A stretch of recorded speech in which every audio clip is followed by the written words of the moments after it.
Aceh Timur melakukan penertiban alat peraga kampanye pemilu 2019 di sepanjang jalan lintas Medan Banda Aceh.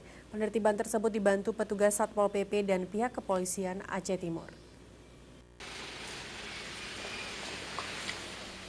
Waktu kampanye belum dimulai, namun ada yang sudah memasangnya dan untuk menertibkan hal tersebut, petugas pengawas pemilu Kabupaten Aceh Timur dibantu Satuan Polisi Pamong Praja dan pihak kepolisian setempat menertibkan alat peraga kampanye pemilu serentak tahun 2019 itu.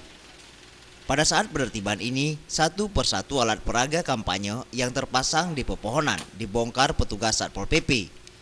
Selain di pohon, alat peraga kampanye yang terpajang di tiang listrik serta baliho juga dibongkar petugas. Menurut Ketua Panwaslu Aceh Timur, Maimun menjelaskan, sebelum menurunkan dan menertibkan atribut tersebut, terlebih dulu melayangkan surat kepada semua partai politik dan banlek di Aceh Timur. Namun layangan surat himbauan tersebut tidak diindahkan oleh para oknum partai politik nasional maupun lokal, sehingga petugas mengambil sikap tegas dengan menertibkannya. Setelah kita melayangkan surat 2 kali, kemudian ada yang sudah menurunkan, ada yang belum. Dan kemudian setelah itu kita melakukan rapat dengan kepolisian dan juga Satpol PP pada hari Kamis kemarin itu.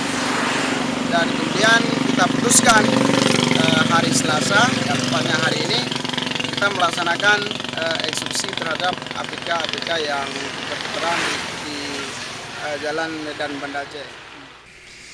Terkait hal tersebut, Ketua Panwaslu Aceh Timur mengimbau kepada partai politik serta banlek di Kabupaten Aceh Timur untuk tidak mencuri start dalam memasang alat peraga kampanye pada Pileg maupun Pilpres mendatang.